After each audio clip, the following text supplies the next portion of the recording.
Good afternoon, everyone. My name is Oda Lutz, and I am at NASA's Jet Propulsion Laboratory in Pasadena, and happy to be with you all today. I have a number of JPLers with me today. We're going to take you on a virtual tour of our facility, and someday maybe you could come visit in person.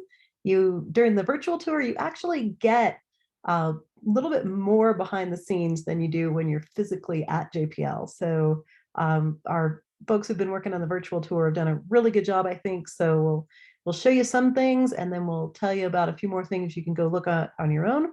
The virtual tour is completely accessible by anyone at any time. And if depending on your bandwidth issues, I would suggest you maybe not do it while we're in the Zoom session, because sometimes it can slow your connection down. But if you have no device, you're welcome to try it. Just you could Google JPL virtual tour. What we're going to start with today is not actually the virtual tour. We're going to start with something we get a lot of questions about, and that is internships. And so I'm going to introduce my colleague, Jenny Tu. Jenny is in the education office with me, and she is the wizard of internships. So Jenny, you want to talk to us a little bit about internships?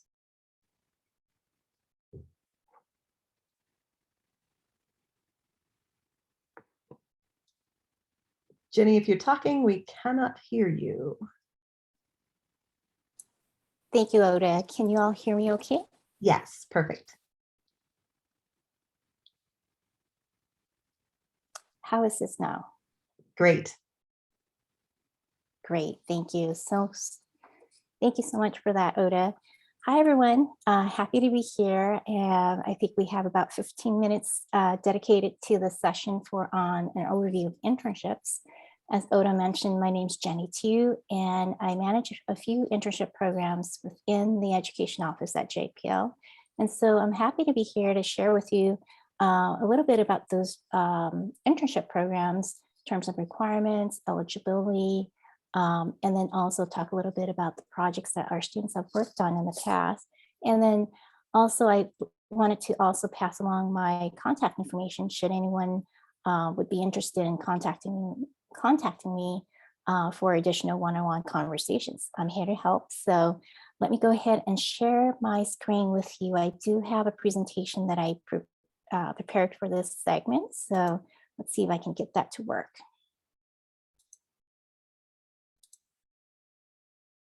All right, can you all see the JPL STEM internship slide? Yeah, that looks great, Jenny. Okay, great, thank you. All right, so let's go ahead and get started. So JPL Education Office offers a variety of different programs specific to STEM majors. And the list here is a list of acronyms of different programs that are offered through the Education Office. And these programs offer full-time as well as part-time internships for undergraduate students, either at a community college or at a four-year institution, all the way up to graduate students, again, pursuing STEM degrees. So currently, because of COVID, we are offering remote internships. And when the lab does offer or open up our doors for on-site activities, we will be offering on-site internships.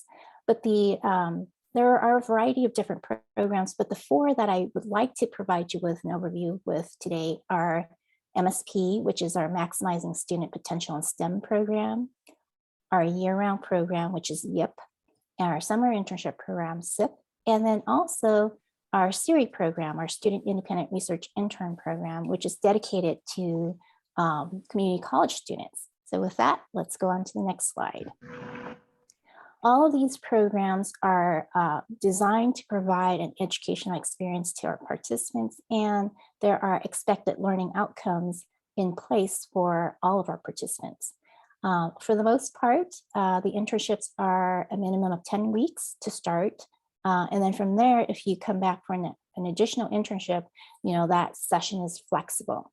And for the SERI program, our Student Independent Research Intern program, that because it is attached to a course credit, a 1-unit independent course credit, the internship is 15 weeks in duration and is available only one semester.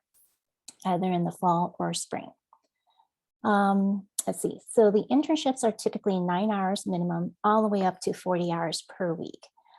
If you choose to take a semester off of school to participate full-time, that is also an option for you to do. But for the most part, we see a lot of our interns participating in the summer session, where they are, taking off for the summer and participating full-time in the internship. However, in fall and spring, we do have opportunities available to students on a part-time basis as well. And for series students, again, it is a independent course credit. So the minimum or a maximum number of hours per week is anywhere between 10 to 15 hours per week. So as participants, you'll be completing a research project that's guided by mentors. And as part of that educational experience, you're asked to complete a project plan, progress reports, submitting final papers, and delivering a final presentation. And then on top of that, we want to balance out the different activities that our participants participate in, providing professional development activities such as resume workshop, how to interview, and how to also meet with HR representatives and hear about our different new grads program for students who are interested in being considered for full-time opportunities. In addition to that, we offer weekly seminars where our scientists and engineers come out and share with our students about their research and or their journey to JPL and what their career path has looked like. Okay. So some of the eligibility requirements for our program include U.S. citizenship and or lawful permanent residence. So green card holders are eligible to apply for any of these programs. You must be a currently enrolled undergraduate or a graduate student pursuing a STEM degree with a cumulative GPA of 3.0 at your current institution. And in addition to that, SERI participants or applicants requires a faculty nomination from a participating college. I think that for PCC, your contact person would be Jacqueline Javier. She's in the work-based learning office, and she coordinates the nominations for PCC. Right. So what are some of the benefits in these internship programs? They come with a stipend award for the most part. However, because SERI is an independent course credit, SERI interns earn a 1 unit credit instead of the stipend. And for the most part, some of our programs also offer a housing and travel allowance for students attending an institution that's beyond the 50-mile radius from JPL. And another benefit to the internship program is that you're really conducting research-based projects under the guidance of scientists and engineers that are, contributing to real research that's moving that research along for the lab as well as the agency. And there's an opportunity to also co-author on papers with your mentors and other colleagues that you work with. And also our students who are interested in being considered for full-time opportunities, we highlight those candidates for human resources to consider as they're exiting our program. Right, so what are some of the things that we do?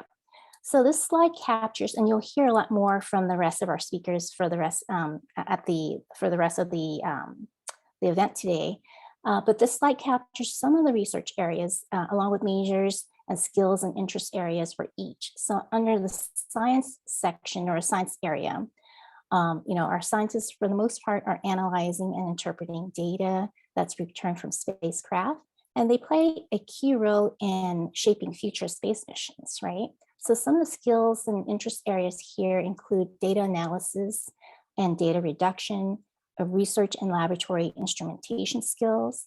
And then within our engineering areas, our engineers are innovative role models. They're designing, building spacecraft and instruments. And so some of the skills that we're looking for here include our engineering design processes, computer aided design, but for the most part, we are looking for all disciplines within the engineering discipline. And then for our technology areas, our technology goes to space and beyond. So our technologists build applications to connect us with faraway spacecraft to develop creative solutions for problems that affect humans on Earth. So here we're looking for a lot of different majors, including chemical and bioengineering, computer engineering, computer science, and some of the areas that we're really focused on includes electronic circuits, operating system, programming background, and so forth. In addition to that, mathematics as well. And one thread that I'd like to point out for all three areas that exist here is that analytical, critical, and innovative thinking skills. I think that's an important element in all of these three areas, and I wanted to highlight that to share with you. Those are the skills that we really look for when we're looking for candidates for internships. Here's a collage of all the students, or most of the students, that participated in some of our internship programs over the last few years. Again, students are placed on projects to work with a mentor work towards a research project that will allow them to contribute to NASA's research, right? So they're not making copies or getting coffee there for their mentors. They're really working on real research projects. As an example, we've had aerospace students work on Perseverance rover to help spacecraft keep the spacecraft as contamination free as possible. That would be under our contamination control engineering section. And we've also had students work on our Spitzer team to help document the Space Telescope data. And another example I wanted to share is that we've had students who worked on new concepts for Next Mars rover and working with a team of colleagues at JPL and coming up with concepts for the Next Mars rover. So those are some projects that our students have worked on in the past. Okay, so if you're interested in what I've shared with you so far, here's a slide that shows you how to apply for those programs. Specifically for MSP, SIP, and YIP. We have a website listed here that you can go to read more about the different programs. But most importantly, what you want to do is select Apply Now. And then once you do that, you'll be presented with a student application. You'll need to first create a username and password so that you can start an application and then return back to the application and make updates as needed. And once you do that, you'll complete the application, upload a resume, as well as an unofficial transcript, and then click submit to submit your application. Right. For SIRI, that application process is a little different in that you'll need to go to the SIRI website. Again, the link is included here at the bottom of the slide. You'll need to review the program details and instructions for students, download and review the list of opportunities, announcements of opportunities. And for SIRI students, you can apply for up to 2 opportunities. So you'll prepare a resume for each opportunity, email the resume as well as the unofficial transcript to your faculty sponsor. And on the SIRI website, you'll see a link of a list of different faculty from each campuses that are participating as SIRI faculty members. And so one note I want to make here is that we are in the process of uploading or collecting new opportunities for spring session, which will start sometime in January, February timeframe of 2022. And so in early November is when we'll have the list of new opportunities uploaded to our SIRI website. So in the meantime, you can check out our SIRI website, but a lot of that information was for the fall 2021 session. The new information will be available in about a week or 2 at the beginning of November. So please check back if you're interested in applying for SIRI. With that, I think that was my overview of the internship sessions. I wanted to leave a couple minutes if we have time to just pass on my contact information, but also open up for questions. Thanks so much, Jenny. We do have a couple of questions for you. My other JPLers are answering things they can in the chat, which is great. But I have one here from Trinity. If we submitted our JPL application back in summer, but update it, does it count as a, quote, recent application? That's a great question.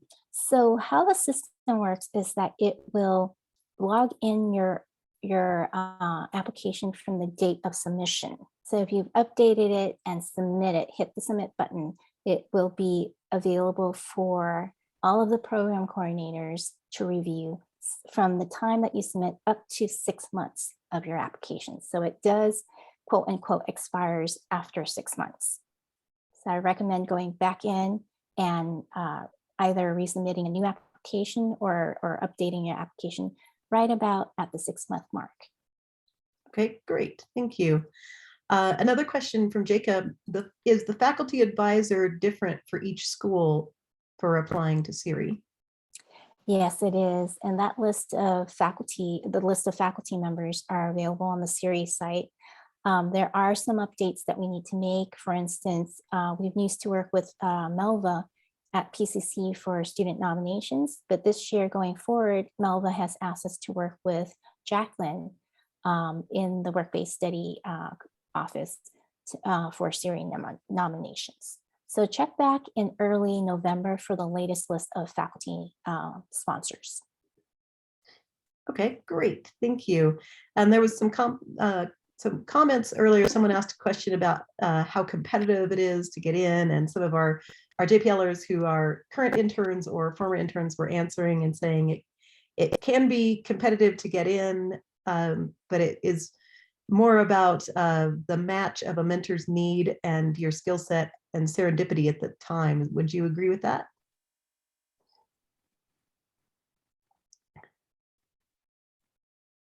Yeah, absolutely.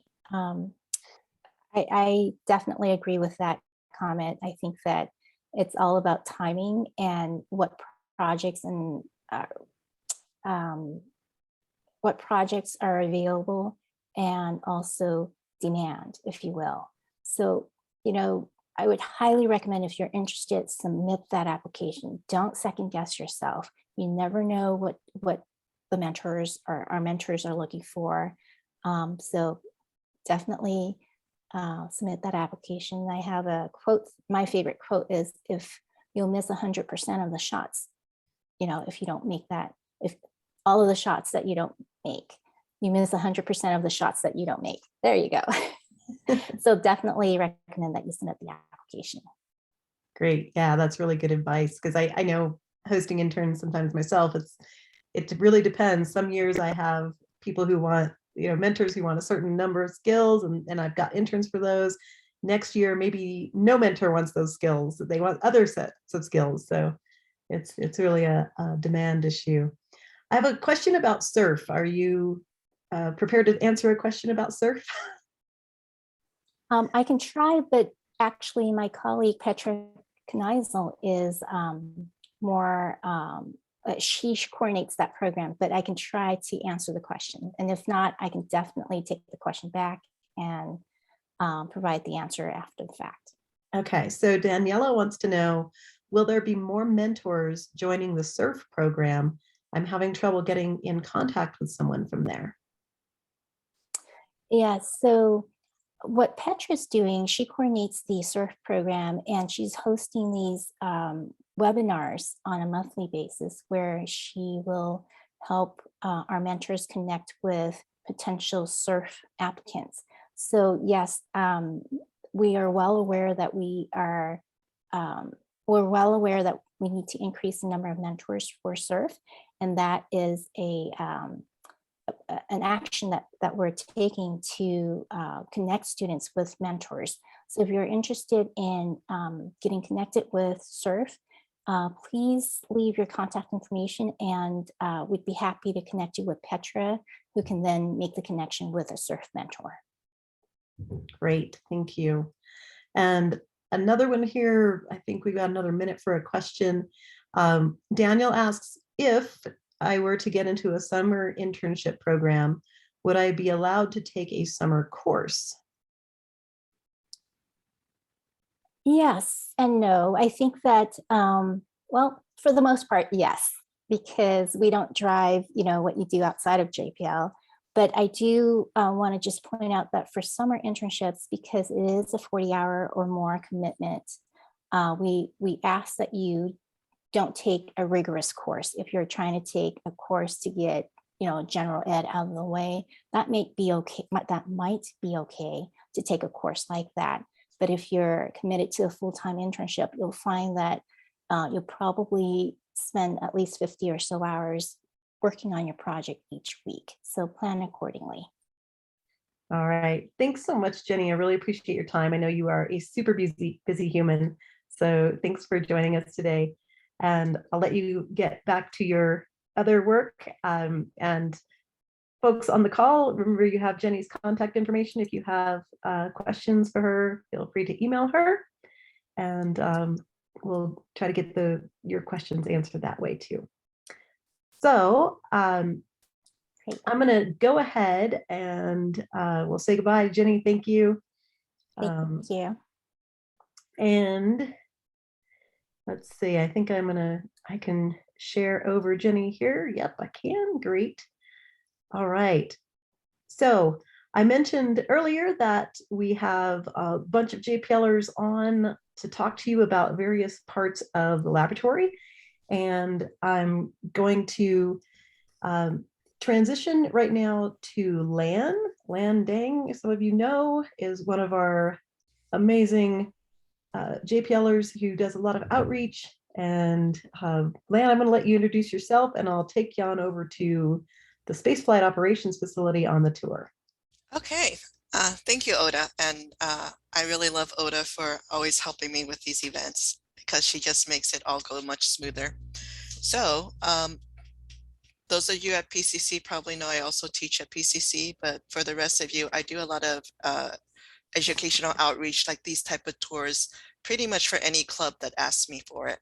So right now we are in the space, we call it the SFOP, and I always forget exactly what it's short for, the Space Flight Operations Facility. Yep. This is basically the mission control.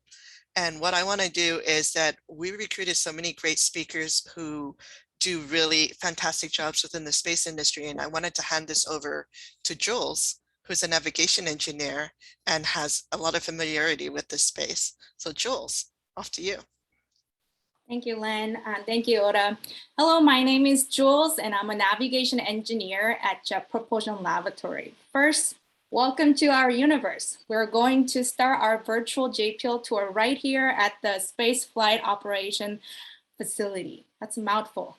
A national historic landmark, and it is the center of the universe. Oda, could you show the plaque on the ground, please? Yeah, there it is. From Kepler Space Telescope sending its discovery of over 2,600 exoplanets, to Cassini spacecraft sending its discoveries of geyser on Enceladus and so many detailed photos of Saturn and its moons, to Mars orbiters like Odyssey, Maven, and MRO sending us not only their own incredible science data, but also relaying data as Mars rovers like Perseverance back in February, doing their entry, descent, and landing on the surface of Mars. Deep space exploration missions from all corners of our universe send their science and engineering data to this location. And that is why we call this location the center of the universe. So SFOF, I guess Len calls it SFOP, monitors and control all deep space missions for NASA and other agencies like ESA or JAXA since 1963. Later, Leilani will share how her and her team do Mars surface operation from here. But now, for now, what do navigation engineers do? Our team designs the most optimal trajectory to meet mission science objectives. Then we track our spacecraft and make sure that it stays on the trajectory we design. And then we determine if we need to do some course correction. So once the mission has been launched, we track our spacecraft using the Deep Space Network managed by this facility. Deep Space Network includes 3 complexes around the globe. They're approximately 120 degrees apart from each other to allow constant coverage of all parts of our universe as the Earth rotates. The complexes are in Madrid, Spain, Canberra, Australia, and Goldstone, California. Each complex has huge antennas. Some are 70 meters and others are a little over 30 meters in diameter. So there are no mile markers in space for us to know the location of our spacecraft. So how do we measure where and how fast our spacecraft is traveling? So this is how we do. Well, this is the theory that we apply. So if you are on the top of the mountain and yell towards another mountaintop, and you will hear your echo. The further the other mountain is from you, the later you will hear your echo.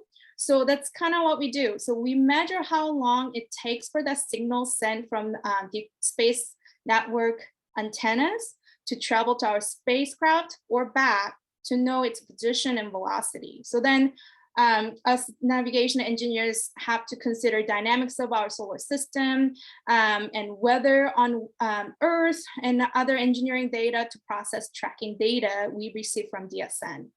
Or if we're landing on Mars, we also need to consider weather on Mars, like we frequently have Martian global dust storm to consider. So if you look at the right on the top, oh, you're already on there. Screen, you can see which antennas are currently communicating with which spacecraft. The smoke going up means we are sending signal, and then smoke coming down means we're receiving data like tracking, health of spacecraft, and some amazing science observation. So you can see it by clicking there, but also you can also search a DSN now in internet. So roughly every 2 years, Mars and Earth are on the opposite side of the sun. We call this Mars solar conjunction, and it lasts about 2 weeks. We actually are coming out of solar conjunction this week. The peak was over the weekend, last weekend. So if you were to draw a line from sun to Earth and then Earth to Mars, the angle between those two lines are just about 2 degrees right now. So during this period, we only listen to our Martian spacecraft. So if you see, let's see, who are we talking to right now? It's a little small. I can't see those font size, but if you, oh, there it is. So Canberra 34, DSN 34 is talking to, it looks like Odyssey and Maven, and you can see the smoke coming down. So we are only listening the health of spacecraft right now, and soon we'll be getting 2A, so we can start commanding as it's coming out of conjunction completely. So you can always look at this website real time to see who we are communicating with. Let's see. So it is actually, speaking of Odyssey, it is Odyssey Mars Orbiter's 10th Mars solar conjunction. Yes. So Odyssey has been orbiting around Mars for 20 years as of this month, making it the longest operating Mars orbiter, and it is still going. Now, Oda, could you turn to the left to multi-mission support area, please, the MSA. Some of you may have seen Curiosity Mars rover landing or InSight Mars lander or Perseverance Mars rover landing day videos, and you see engineers with their headphones jumping up and down with so much joy. It's all happening in this room. So you can click on some of these play button to relieve some of these critical events of the missions operated in this room, like Cassini Grand Finale or Juno spacecraft entering the orbit around Jupiter. So I had opportunities to participate in some of these critical events for a few of the missions where I ate lots and lots of Lucky Peanuts. Lucky Peanuts first appeared in SFOF during Ranger 7 launch day back in 1964. JPL had 6 failures prior to Ranger 7, and the mission trajectory engineer passed out peanuts to other engineers to take some of the edge of the anxiety in MSA, and the rest is history. So some of the missions we even take out the peanuts and pass out and pass along, and then eat lucky peanuts. It's part of our launch or landing procedures. And this really comes in nicely during 7 minutes of terror during EDL. So for signals from our spacecraft on Mars to reach the DSN antennas could take from 6 minutes to 20 minutes.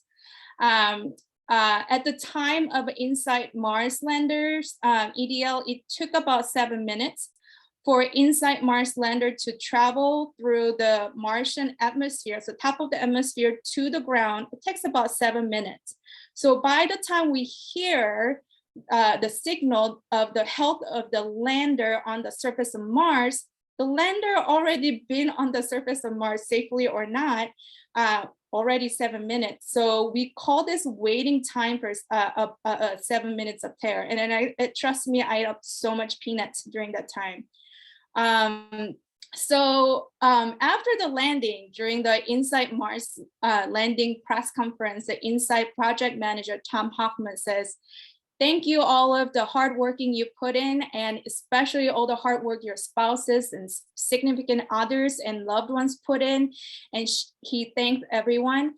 So after the landing, things got pretty blurred with so much excitement for me, or maybe it was just a lack of sleep. But his statement really stuck with me.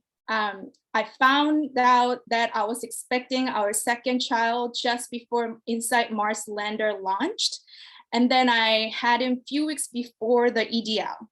So on side note, that's how long it takes for the spacecraft to travel from Earth to Mars, roughly. But I was able to put my small contribution to this mission through development, launch, and landing because I had amazing support from my partner at home and the amazing and brilliant teammates at work. I really couldn't have done that without them. So the InSight Mars landing day was probably one of my proudest moments of my career.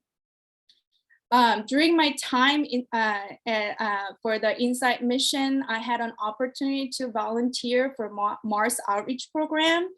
I got a glimpse of creative work that education and communication and media teams do at JPL. They even won an Emmy for their creative way to engage public.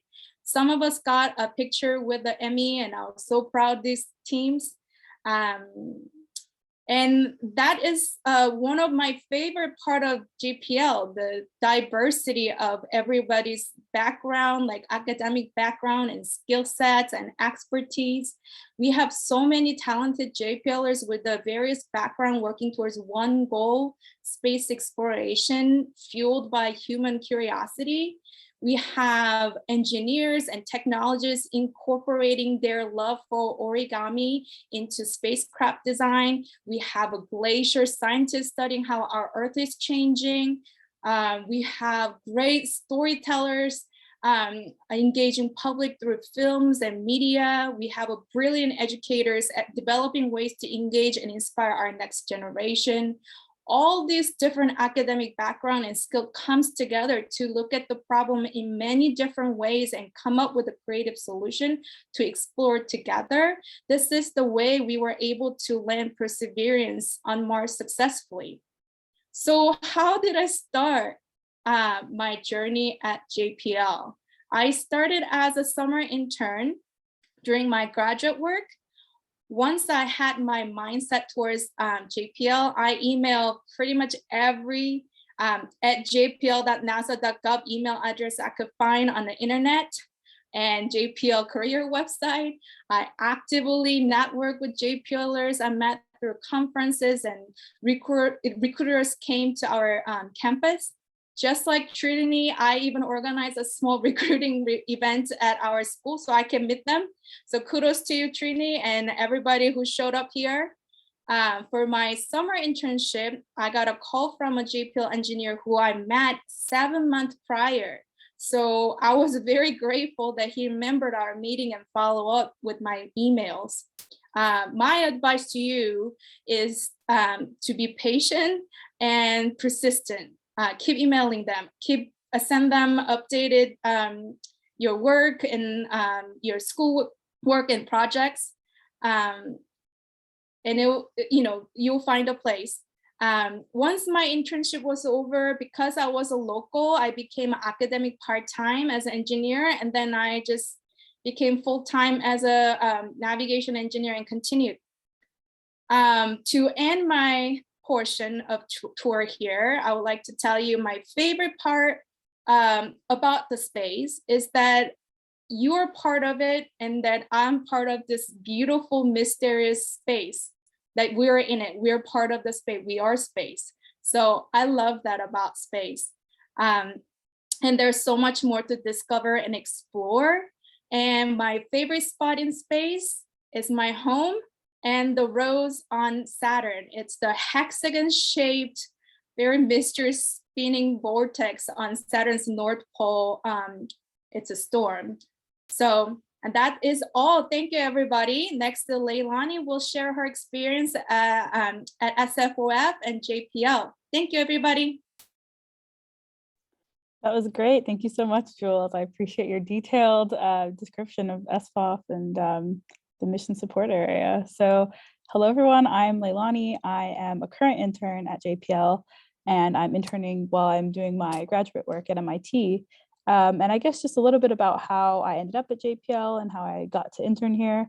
So basically, I went to community college. I'm from San Diego originally, so I went to school there.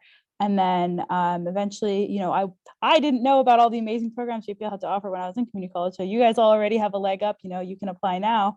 But then I moved to MIT and did my undergrad there, studying electrical engineering and computer science. And now I'm continuing to get my master's there. And so actually when I was in undergrad, I, you know, heard about JPL and thought, you know, wow, where else can you work on space robots? So I ended up applying, and I actually, you know, applied multiple times, and, you know, I wouldn't hear back, or, you know, someone else got the spot or something, but I kept applying and applying and applying. And eventually I found a spot in the group that I was in last summer, which was an amazing opportunity. So I definitely encourage you all to apply, you know, early and often. And even if you get a rejection, or maybe a certain group isn't the right fit, just keep applying until you find your right place. And so the work I got actually for last summer was going to be test bed work, which the test bed, I'm sure we'll hear more about it later, is sort of where we test out things for the spacecraft. But then COVID hit, and, you know, there wasn't any opportunity for in-person internships. And I was worried that my internship would be completely canceled. But JPL was amazing and said, no, we're not going to, you know, fire our interns. We're just going to figure out how to make it work. You know, if we can send spacecraft to Mars, we can figure out how to do a virtual internship. So my internship became virtual, and I got to continue to work on the program that I'm very excited to still be on, which is Mars 2020, which launched the Perseverance rover on Mars. And what I was doing instead of testbed work is going to be something virtual, which is operations. And so a little bit about Perseverance rover, for those of you who may not be familiar with the mission, is Perseverance rover, which is behind me in my virtual background, is a rover that is now on Mars, and it also comes with its friend Ingenuity, the helicopter on Mars, which I think is also my background behind me, but it might be a little bit hard to see. And the goal for Perseverance is, one of the main goals is to find ancient life on Mars. So Perseverance landed in the Jezero crater, which is this place where we think, you know, in ancient Mars, there was a water basin.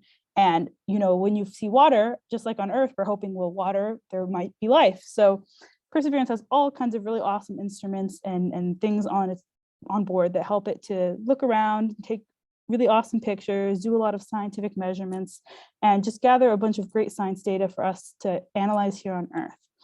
And an important thing when we have Perseverance up on the surface of Mars is we want to make sure that Perseverance is staying safe and healthy, and that it's, you know, continuing to be able to explore Mars and get all these amazing pictures and science data for our scientists here on Earth. So as part of that, there's an engineering operations team. And basically that means that we are not, the engineering operations team is different from science operations, because science operations are the scientists who are getting those pictures, getting that scientific data, and saying, what can we learn about Mars from this information? Whereas the engineering operations team that I'm a part of is basically trying to make sure that the actual rover is staying alive, staying healthy, and knows where it's going, knows what's going on. So there are a lot of different subsystems, or just basically parts of the rover that we are monitoring on Earth. So actually, I think you could see in that other room that we went into in this tour that there were little labels on the table for different roles. So there's a thermal role, which is basically saying, is Perseverance staying nice and warm and not getting too cold on Mars? And there's power, making sure, we don't run out of power on Mars.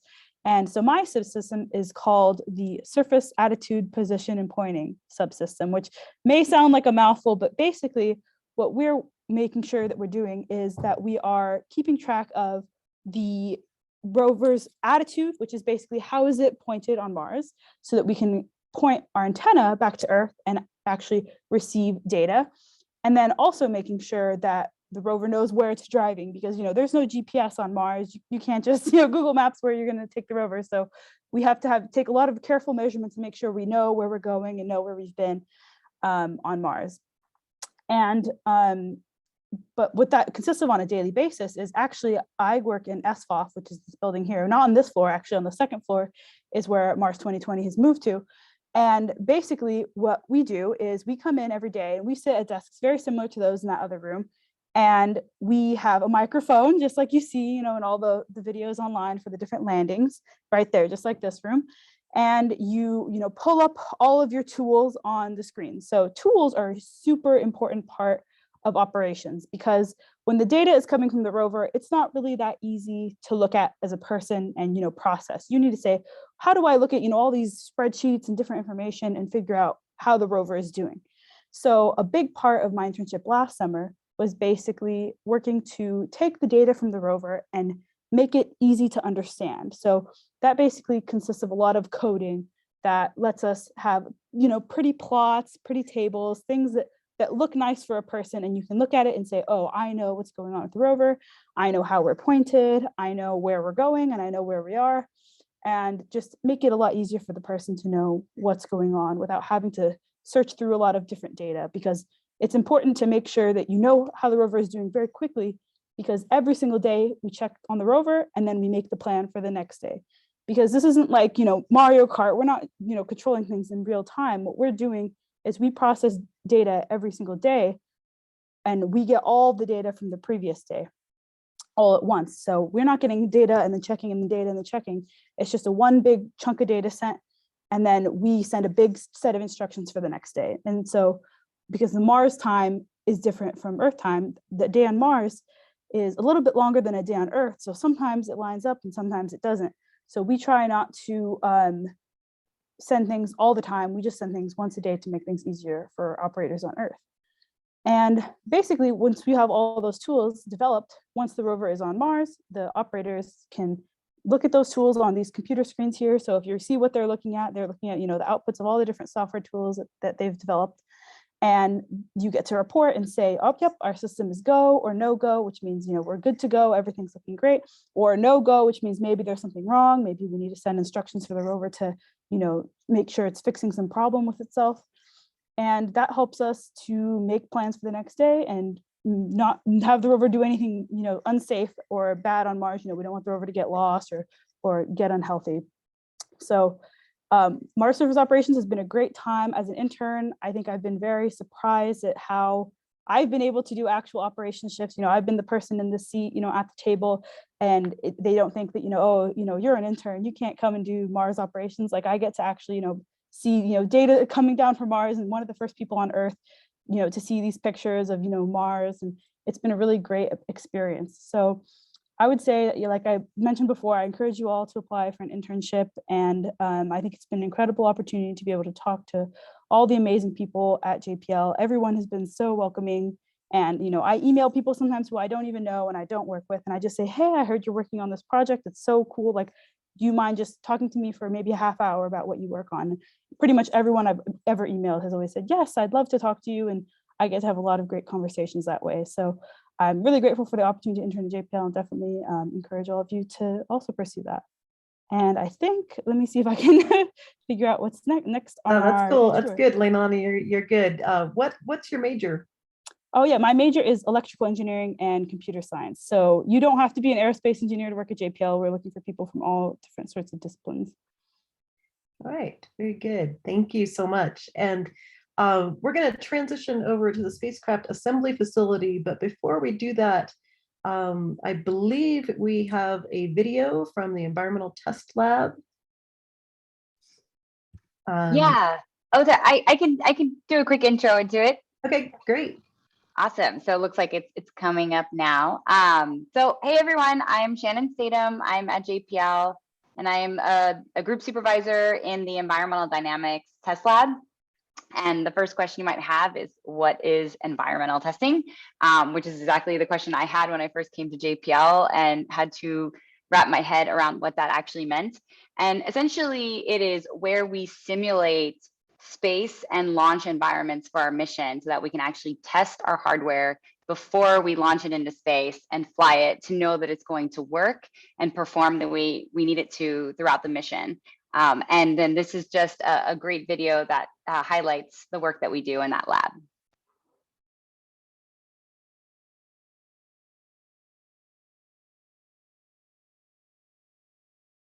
Probably need to. I'm not hearing any the... sounds. Yes. There should be sound. There we go.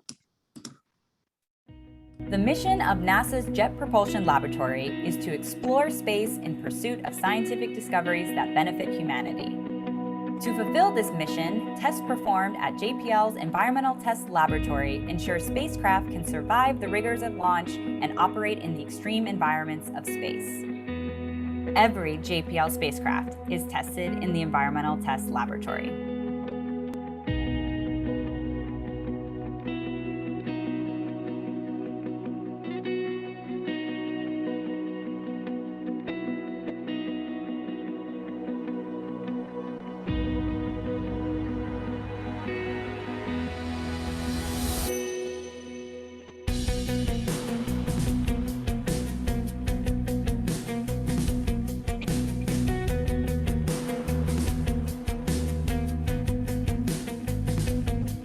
Vibration testing simulates the mechanical vibrations experienced during launch. In order to have a successful mission, JPL spacecraft must first survive the ride to space.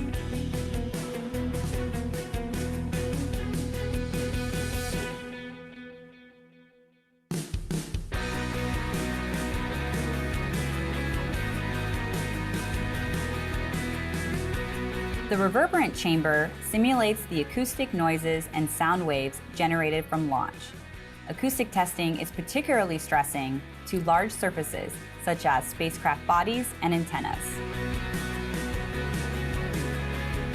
Shock testing simulates the shock waves that occur during separation events from launch and throughout the mission.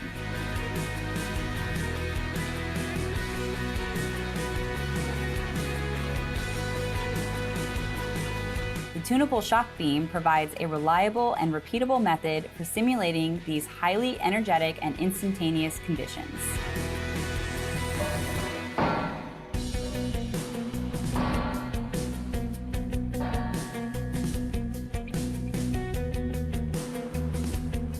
The spin balance machine measures mass properties for accurate guidance and control of spacecraft as they navigate through space, enter orbits around a planet, and land on the surface of Mars. Static load testing simulates the intense structural loads experienced during launch and landing.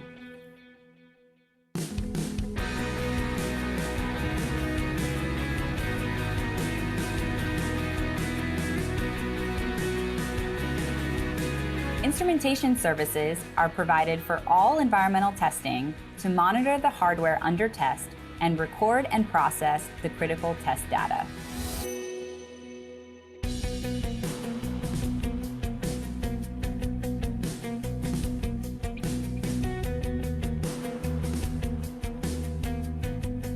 Test method consultation is provided to all JPL flight programs to help plan and prepare for their testing needs.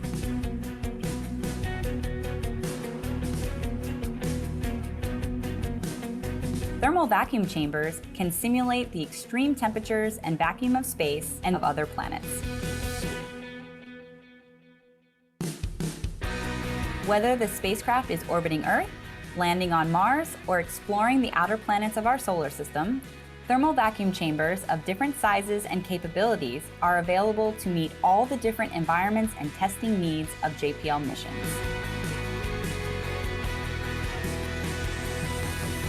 The 25-foot space simulator is the largest thermal vacuum chamber at JPL. Built in 1961, the chamber is 25 feet in diameter and over 80 feet tall.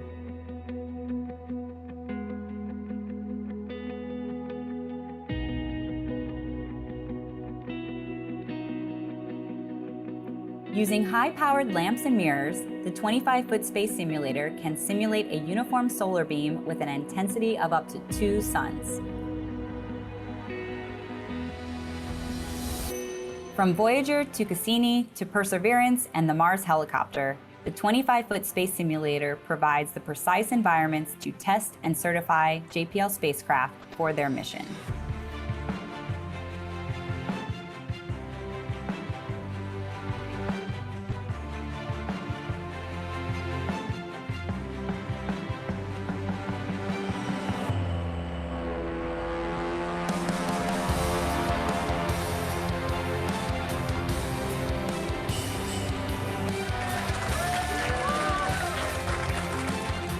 In the quest for scientific discovery under the extreme conditions of space and other planets, environmental testing is essential to every JPL mission.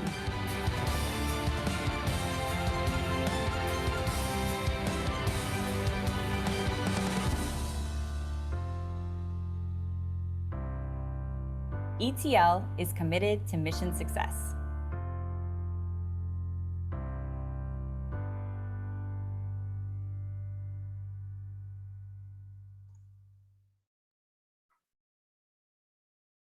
All right, so hopefully that gave you a nice overview of the environmental test lab and where I work day to day, but I think we're going to transfer over to SAF now. And yeah, actually, can we start in the viewing gallery?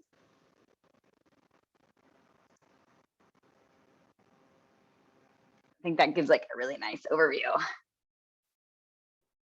There we go. Yay. Okay, thank you. All right, so I guess first off, my background is aerospace engineering. That's where I got my degrees all the way from bachelor's to PhD. And I've been at JPL for almost 11 years now, primarily working in the environmental test lab, but I have actually spent a lot of time in the facility we're about to learn right now called the Spacecraft Assembly Facility, or SAF. And just like the name would suggest, this is where we assemble our flight hardware. And so right now we're in the viewing gallery of SAF, and the hardware that you see in there today is called NISAR or NISAR. Some people pronounce it slightly different, but it stands for the NASA ISRO SAR, or synthetic aperture radar mission. And that mission is an Earth science mission, so it'll be orbiting Earth, and it will be taking high precision measurements or images of the Earth so that we can look at very, very small changes around the planet that are affecting, our glaciers and ice sheets, could detect changes after an earthquake, and help find people or other things that we're looking for on Earth. So it's going to be a very capable mission that's currently in this facility and getting assembled and getting tested.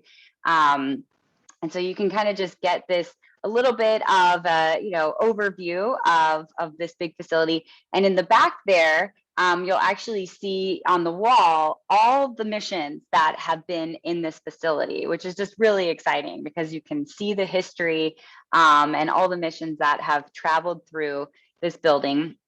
And as you can see, there's this giant crane. So obviously our spacecraft can range anywhere from a little CubeSat that I can carry in my hand to something the size of a bus. And so we need to have all the capability in this facility to move that kind of hardware around.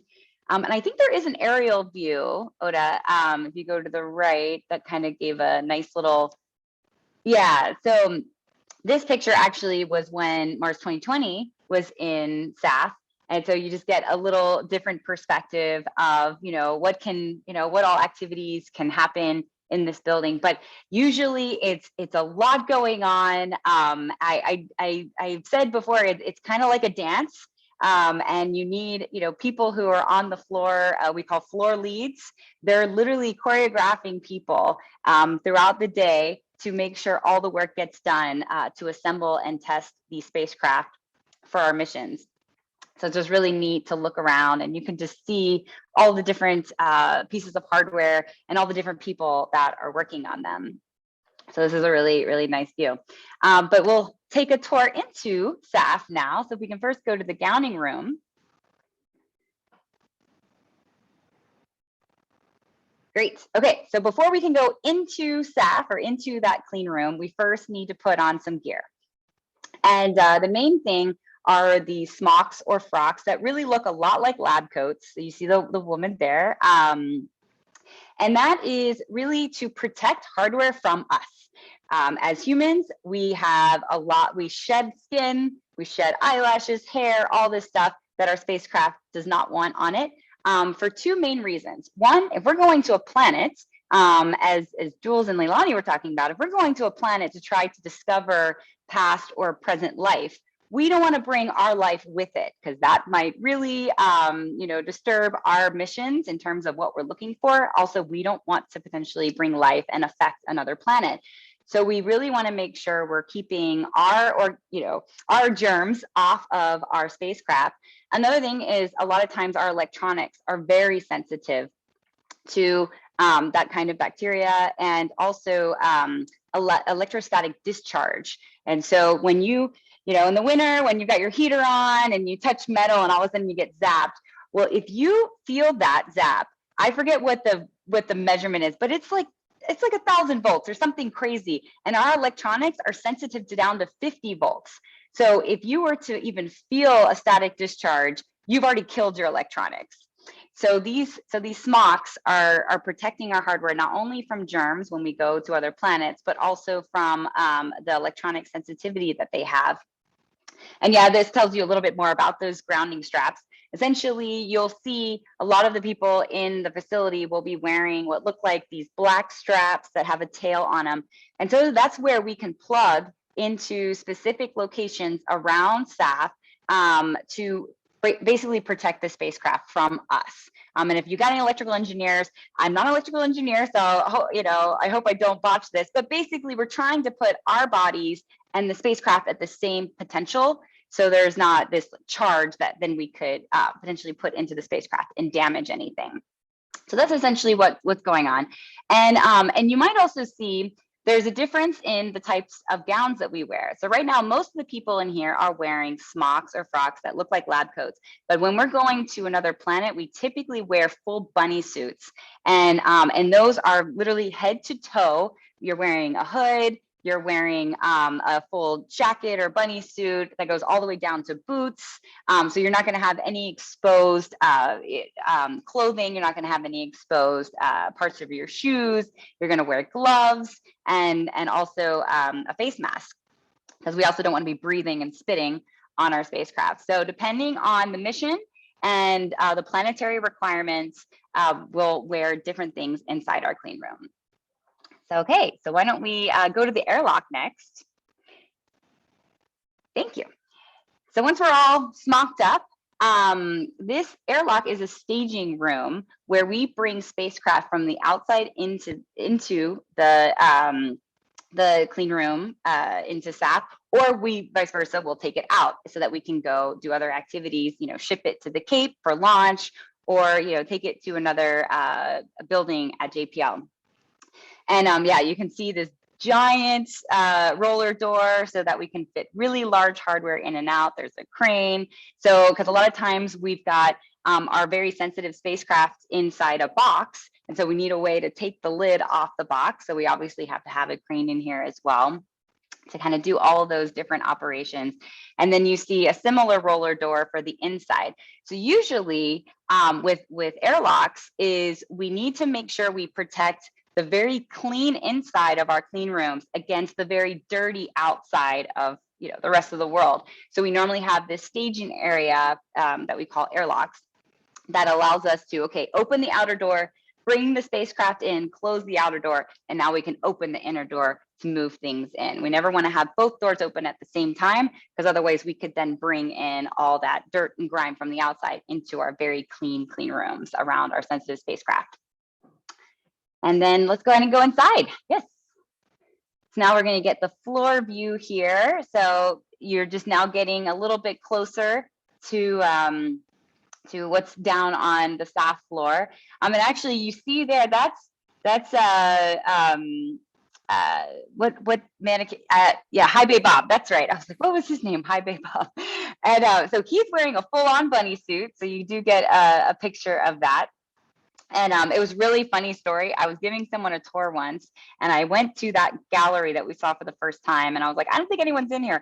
Oh wait, someone is in here. And then we're watching, that person's not moving. This is creepy. And turns out it was High Bay Bob. So it was not really a person.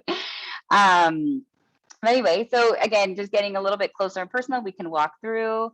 Yeah, and just getting to see a little bit closer of that NISAR hardware.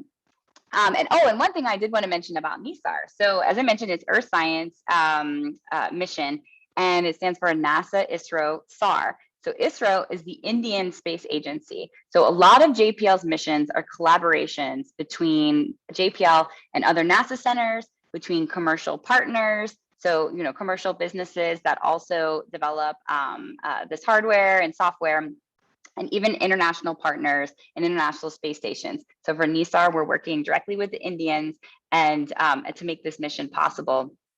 So that's really neat, and got colleagues that are going to India to do parts of this work. So working at JPL is really just interesting, and you get some really unique opportunities to collaborate with people that you might not otherwise collaborate with. And just kind of another interesting thing, if you go, so you see this really tall structure here that I don't know, some people call it a Trojan horse, but basically it's a gravity offloading fixture. So a lot of times, so NISAR, if you were to look it up, it has this really giant mesh antenna that's going to enable it to do the mission and get the measurements. But a lot of times when we design these things, we design them for space. And guess what's not in space? Gravity. So we're designing, these great, antennas and other parts that are going to operate in microgravity. And how do we test them on Earth when we have 1G? And a lot of times when we're designing some of these things, they can't even support their own weight in 1G. So we have to create fixtures and different types of test equipment so that we can still test on Earth, know that these things are going to work as expected, but we again have to kind of simulate what is the environment, what are the conditions is actually going to see in space. So that's SAF. And before you transition, I had a question. Jacob wants to know, how do you clean the clean room? Yeah, so kind of like you clean your house, mops and lots of what we call clean room towels or clean room wipes, lots of alcohol. So actually isopropyl is like one of the cleanest materials that we use for cleaning our surfaces and wiping our floors. It's really good at getting rid of any of that bacteria. And we also have HEPA filters. So if you are in a clean room, you're always going to hear fans going. And that's because these HEPA filters are basically blowing the air, usually in one direction. So we're basically blowing all of those particulates that are in the air into one area. And then there's also these contamination or particulate counters that are being monitored all the time by the staff of this facility to make sure that we're still within our specs of this clean room. And it's never perfect, right? So we always have to say, okay, what is good enough? This is what our clean room needs to be. And then we always make sure we stay within that envelope. And depending on the clean room, and again, the mission that you're working on, those levels can vary. And so we just need to make sure we're maintaining the requirements of the particular mission and that particular facility. Great, thank you. Yeah. Great. And I guess the only thing I was going to mention is, so one thing that I find my career that I found fun is you don't go to school to be an integration and test engineer or to work in SAF or to work in the environmental test lab.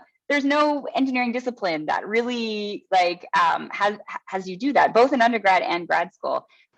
So if this kind of stuff really excites you, if you're like a hands-on person, you like to tinker with things, you like to be in the lab, really all engineering disciplines are used in these areas, right? They're just specifically doing testing and assembly operations. So we have electrical engineers, thermal engineers. I'm an aerospace engineer. We need software engineers because they're developing the software. Because not only do we need flight software that goes on the spacecraft, we need ground software to test the spacecraft. So, you know, we really, all disciplines are being utilized in SAS and throughout, you know, the integration and test phase of our missions. Great. And I think that's that. Thanks so much, Shannon. Really appreciate it. We are going to hop on over to the visitor center. Jordan, you are up, I believe. Hello, hello. Well, so this is the museum in our visitor center. So it's, I've heard people say it's not the best space museum in the world. You should go to the Smithsonian if you want to go see a space shuttle and all that stuff. But it is probably the best one-room space museum I've ever seen. So we've got lots of info about all sorts of different stuff. So there's things about the planets in here. If you just want to pan around a little bit, there's the sun. There's a little bit about a bunch of different missions. So we have a few minutes to go through some things. So I think I'll pick out a few things to start with. So if you pan to the side a little bit further, Oda, one of the things that I always like to show, if you scroll down just a little bit, so you can see the rovers. Yeah. So you've probably seen pictures of Perseverance, Curiosity. Well, there's Curiosity behind me and there was Perseverance behind Leilani. Those are pretty big. They're about the size of a car. They weigh an entire ton. They're the most advanced rovers out there and they're really cool. And they're not how we started. We start little by little, right? So our first, we just did orbiters that went around the planet. And then we tried to land on the planet and we, actually the Viking did both, but we landed on the planet and just stayed in one place. But the problem with just landing and staying in one place is if you see a really cool rock you want to investigate that's over there, it's over there, there's nothing you can do about it. So what we realized is, what if we just started putting wheels on things? We could actually drive over to it if we need to. And it's not easy to do. So we started with Sojourner. Sojourner is the little rover on the bottom right. It's about the size of a skateboard. So I call it a little science skateboard. And it was just a little technology demonstration to prove that it was even possible. So it went with the Pathfinder lander. The lander was the real mission. And this was a little demo that went on it just to prove, is it possible to drive around on the side? And once it worked out pretty well and it lasted a lot longer than expected, they said, let's commit to trying even more. And so they sent twins. They sent on the left side, Spirit and Opportunity. They're effectively identical to each other as far as I understand. And you can see it's a lot bigger than Sojourner was. And those were dedicated missions. There was no lander with it. And those were driving around the surface for a very long time. They were initially designed to last for 90 days. After 15 years, Opportunity finally stopped driving, and only because it got caught in a planet-wide dust storm that was dark for weeks on end, and it lost all of its battery power and it couldn't stay warm. It would have kept going otherwise.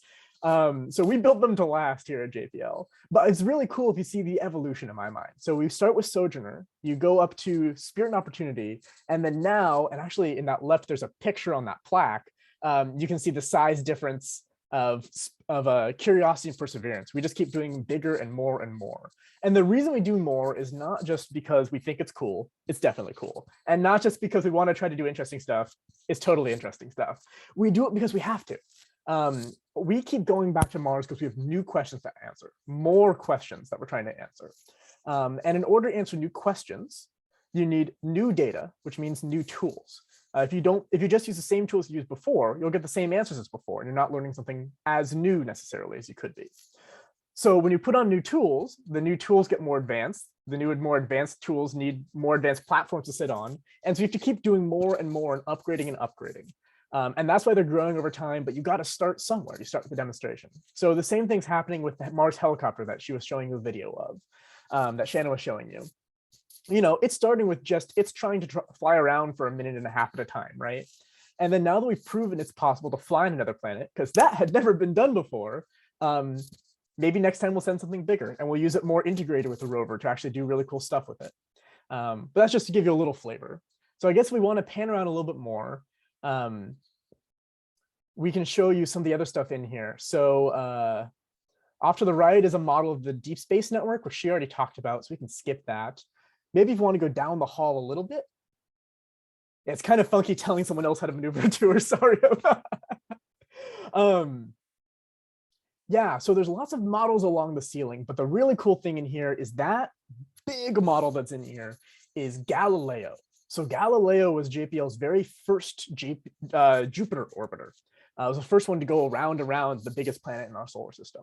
So this is a full-scale model. This is actually how it is in real life, which would probably be more impressive if you saw a person standing next to this. But a person would be shorter than that plexiglass, for example. So it has this massive boom that sticks all the way out. It's got plutonium power sources on board because when you're that far from the sun is really, really tiny. It's really, really dim compared to how it is at Earth. So solar power is a lot harder to use. So it's actually powered by plutonium, by nuclear power. We now know how to use solar power at Jupiter. So the Juno spacecraft that's currently orbiting, and then Europa Clipper, the spacecraft that I'm working on, that will be launching in a few years, will both use solar power at Jupiter, actually. But back then, we hadn't figured out how to use it yet. The solar technology wasn't advanced enough yet. We had to use plutonium there. And we still have to use plutonium everywhere past Jupiter. It's just too far away. The sun's too dim. But so this is not just a model, actually. This is real scale, and it uses real parts from the engineering model, from spares and things like that. They actually do have blankets like this on it to try to keep things warm. And it's just kind of a cool trip. What else to talk about in the museum? So, oh, maybe I'll talk about that. So if you scream on the, going on the aerogel, you probably knew what I was referring to already, Oda. So aerogel is this really funky substance that people like to hear about. So it is, I think it still is, the lightest substance we know of, and we make it. You have to manufacture it. It's not natural. It's made out of silica. It's basically made out of glass, right? And it is incredibly light. It feels like holding styrofoam, but it's 99.99 something percent air. And the thing that's really useful about aerogel is that it's really useful as insulation. So a big problem that we have in space travel is that things get really hot and really cold, and they switch back and forth randomly. So a spacecraft that's just in space, in the vacuum of space, the side of the spacecraft that's facing the sun can be positive a couple hundred degrees, and the side of the spacecraft facing away from the sun can be negative a couple hundred degrees. And most mechanical systems don't like that. So we try to insulate things that are critical as much as possible so that it stays a little bit more stable, or just keep it a little bit less cold, because electronics don't like cold either. So this is a great insulating material for things like that. One of my favorite fun facts with the aerogel related to how JPL missions are just kind of insane is that when they were building the helicopter was just a demonstration, so they had to build it really small so that it even was possible for it to take off with its propellers. And so it had to be really, really light. You're talking about the order of a few pounds, I think. And so they were trying to save every ounce they possibly could on this thing. Anything they could pull off, they did. So they initially planned to have aerogel between the inner and outer shells protecting the electronics box to be insulation to keep the electronics warm, because it takes a lot of power to run the heaters.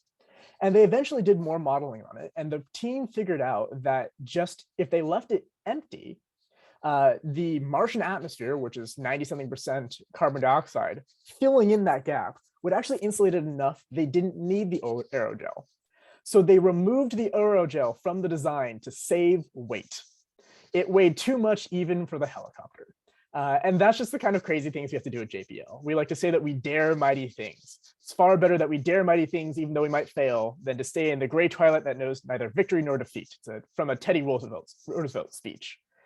We'd rather do crazy things and sometimes have it not work than to just do what we already know how to do. And so sometimes things are going to break, things are going to fail, and that's okay. If it happens all the time, that's obviously bad, right? But we try to do it as little as possible. But if we never ever fail, it means we could be pushing ourselves harder. We could be doing even greater things. So speaking personally, and then Oda, you can just go around the museum if you want, or stay in one place and not distract people, up to you.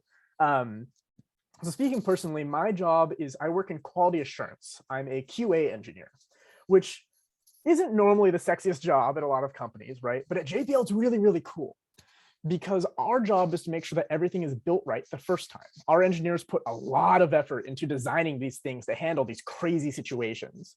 And then when you go to turn this piece of paper into a physical spacecraft sitting in front of you, you need to make sure that translation process actually worked correctly, that you built the thing you were planning to build. And we have to check every little thing on it because there's no tow trucks on Mars. You know, if you are driving your car to school and something breaks down, you can call AAA.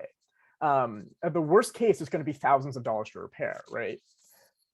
If we have a tiny ball bearing break on the wheel of the rover, there's no fixing it. It's on Mars now. There's nothing you can do about it. We just now need to figure out how to drive with a broken wheel for the rest of the rover's lifetime. And so we do everything we can to make sure it's built right the first time because there's nothing we can do about it later.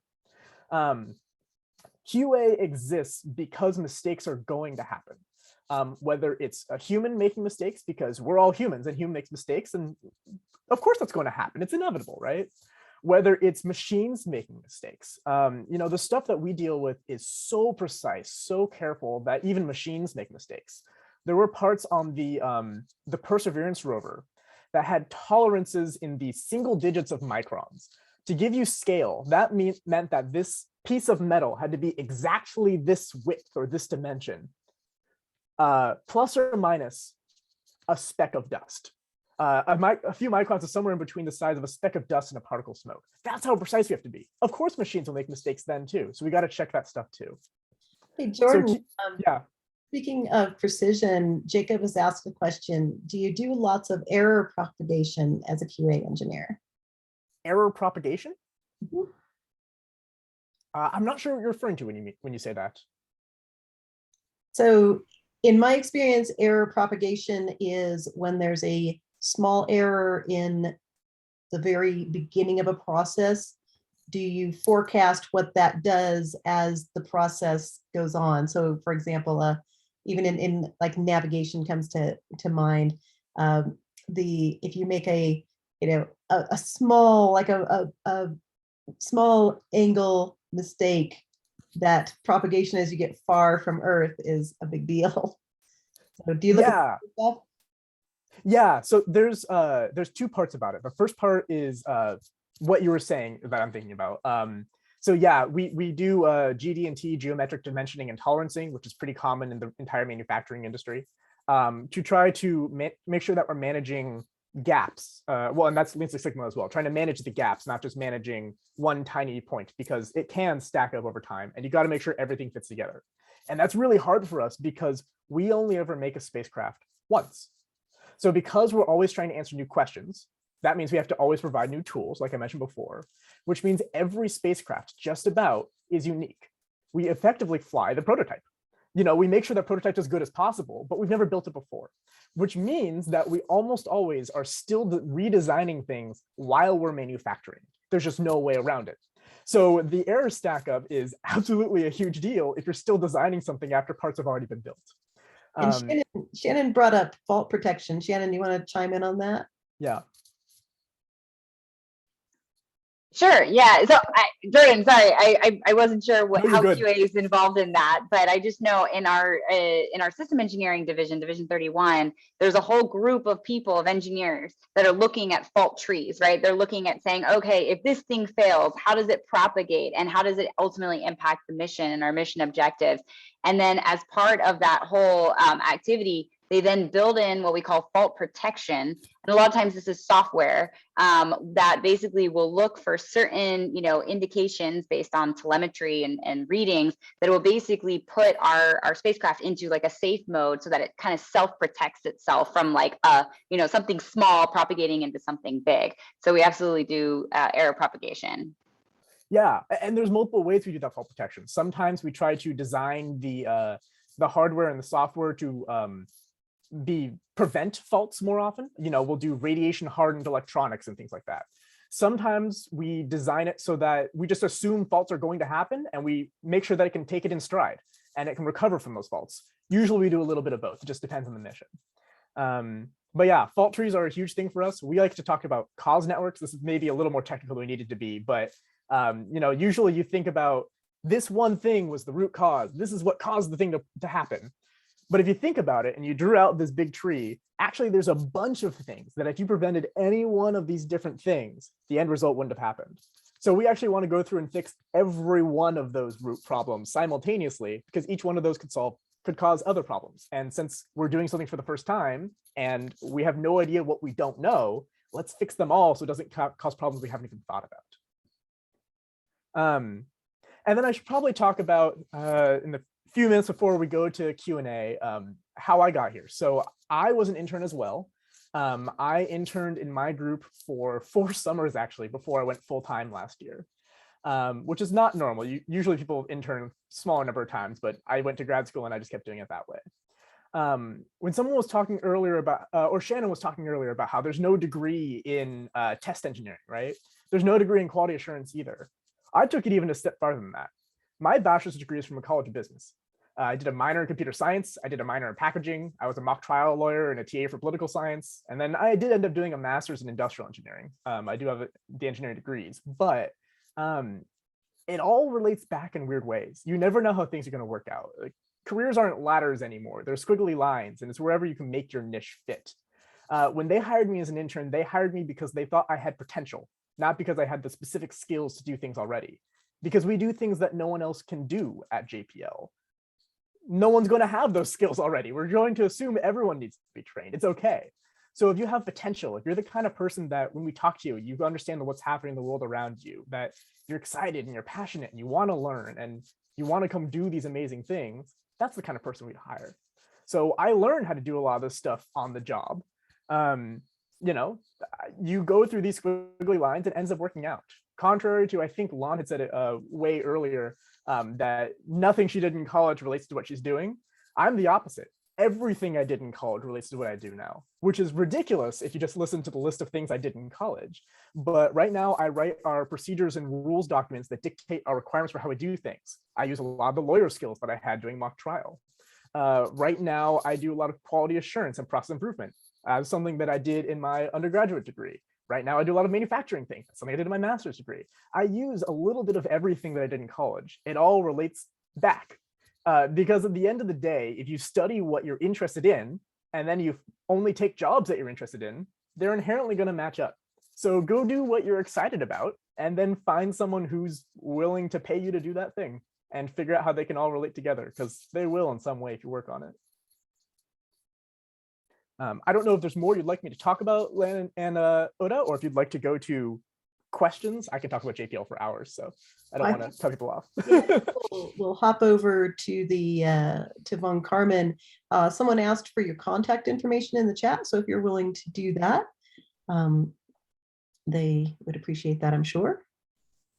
So next to the museum is this big auditorium where we have lectures and programs. And one of the coolest things in here is that we have these giant spacecraft models. So over here on the left, when you first walk in, is a model of Juno. And Juno is a spacecraft that is in orbit around Jupiter. And as Jordan mentioned, we didn't used to use solar panels at Jupiter because that's a long ways away. And getting enough sunlight out there is a challenge. But if you build your solar panels big enough and your spacecraft is small enough, then you can make it happen. So Jupiter has this Juno mission right now in orbit, and it's studying the radiation around Jupiter and giving us some interesting data from that planet. And that's actually like a 1/5 scale model, so it's small. This here is a full-scale model of the Voyager spacecraft, and Voyager is like the granddaddy of our currently operating spacecraft. The Voyagers, there were 2 of them, Voyager 1, Voyager 2.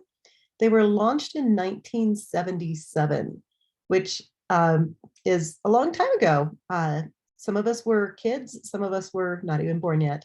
And so this spacecraft was designed to fly by the outer planets, so the gas giants, so Jupiter, Saturn, Uranus, Neptune.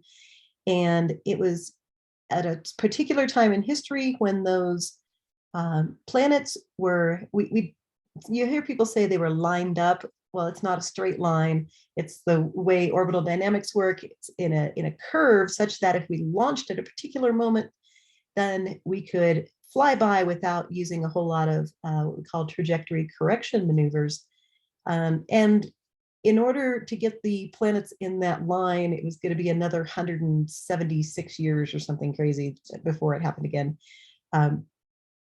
So on that spacecraft, we have this golden record. You can, when you go through this virtual tour, you see that I hover over things, and a lot of things have something you can click on. It'll tell you a little bit more about this Voyager's golden record. The golden record is actually a record, like an old-fashioned record that you could play in a record player.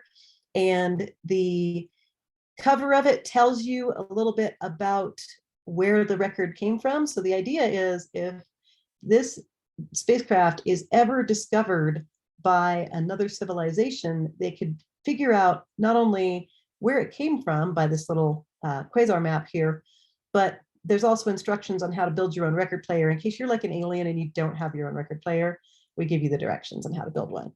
And then you can play it. And on the record are all sorts of sounds, music, birds tweeting. There are greetings in all of the known languages in the world at that time. Just all kinds of cool stuff. So you could, if you're in the museum physically, you can pick up these little handheld phone looking things and listen to the golden record, or you can actually go to the website that is linked from that pop-up that I just clicked on, and you can listen to everything on the golden record. Or there's a cool little little short videos that talk about the different greetings and such. So Voyager 1 and 2 are still alive. They are, one of them's outside the solar system. One of them's at the kind of in the transition between the solar system and interstellar space. So way beyond Pluto. It's just way, way out there. So it's kind of cool. A couple other cool spacecraft. This is the Cassini spacecraft. The Cassini spacecraft, this is half scale, by the way. So imagine it twice as tall, and this is a really tall room. This is a really tall doorway. It's like, if I were standing here as an average height person, my head would come to about here, maybe, if I'm lucky. So Cassini was a spacecraft that was around, or in orbit around Saturn for many, many years. And it had a hitchhiker, this little thing that makes it look pregnant. Is called Cassini-Huygens probe, and the Huygens probe was designed by our European partners. This spacecraft was one of my favorites. It kept going and going and going, like some of them that you've heard described already. And it, in its final days, its end of mission happened because it ran out of fuel to kind of point. It's in orbit, so it's like falling around the planet. It doesn't need gas, so to speak, to keep going. But in order to point your spacecraft, and if you're going to run into something, to keep it from running into something, that was running out of gas. So we didn't want to run into one of Saturn's moons, because we don't know, there might be life on one of Saturn's moons. So we're like, let's not run into that. So what we did is we dove between, you're familiar with Saturn probably. We dove between the planet and the rings in this little tiny space, if you can see where the little hand pointer is. And we dove in to take scientific measurements and got all kinds of really cool information about the rings of Saturn and the atmosphere of Saturn. And when you get that close to the planet, you're going to get pulled in by its gravity. And so the spacecraft got pulled in through the atmosphere and eventually became one with the planet. And that was the end of the mission. So that one's kind of cool. And then back over here, we have SWOT. Let's see, was it Shannon who was a SWOT? You had some knowledge about SWOT? That you, Shannon, or who is it? I haven't worked on SWOT specifically. I don't know if anyone else did, but it is another Earth science mission that's in the midst of being assembled and tested. Actually, the hardware is out in France right now at CNES, who's the partner for this mission. Yeah, so you hear about a lot of our missions to like Mars and Jupiter, Saturn, all that stuff, but like close to half of our missions are in orbit around Earth, observing Earth, because we need to learn so much more about our own planet. So SWOT is the Surface Water and Ocean Topography mission. So we're looking at lakes and oceans, and we're trying to learn different things about our surface water. So everything like doing, and then beyond lakes, we're doing rivers, all that kind of stuff. And we're trying to get a global inventory of our water resources. So it's kind of a cool thing. Look for it to be launched this coming spring. So those are the big deals in the Von Karman Auditorium. Lan, do you want to take it from here and take some questions? Sure. Thank you for taking us around the Von Karman Auditorium. It's like one of my favorite places. And as I was posting in the chat, we had public lectures where people came in once a month on a Thursday, and they would sit in these chairs and they'd listen to one of our scientists talk about it, and we'd record it. So if you want to look at past Von Karman lectures, you can check out the link. We basically have a link to the recording on YouTube on the individual pages about the lectures. So I want to invite the She.Codes organizers to start asking some questions, and also invite all of you to share any questions that you have of anything that you've seen so far. This is our Q&A session. This is when we can just speak directly to it, and feel free to unmute and speak up as well.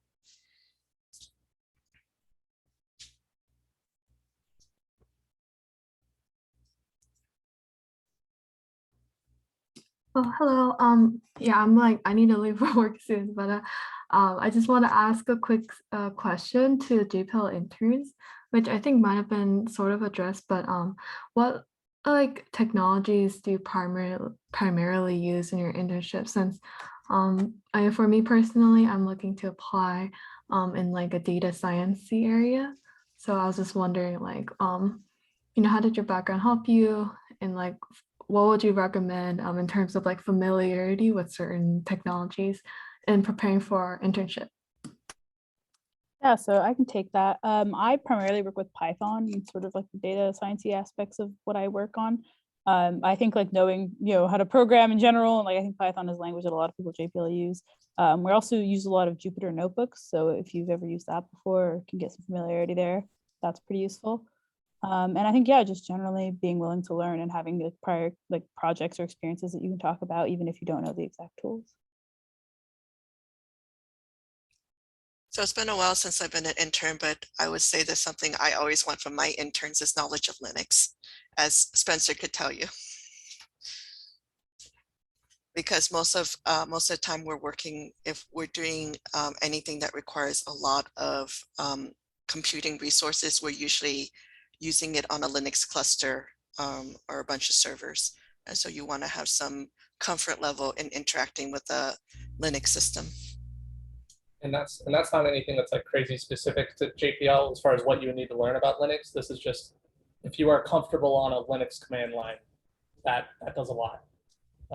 So if you want to learn that kind of thing, you can either set up a Linux VM, or if you have an old laptop, probably install Linux on it, an old computer, and just basically find stuff on the internet, YouTube videos and stuff about how to work on a Linux command line and get as familiar as you can with that. Because if you come to JPL and you're doing anything to do with computers, at one point or another, you're going to be stuck on a Linux command line with no desktop, and you're going to have to figure out how to do some stuff.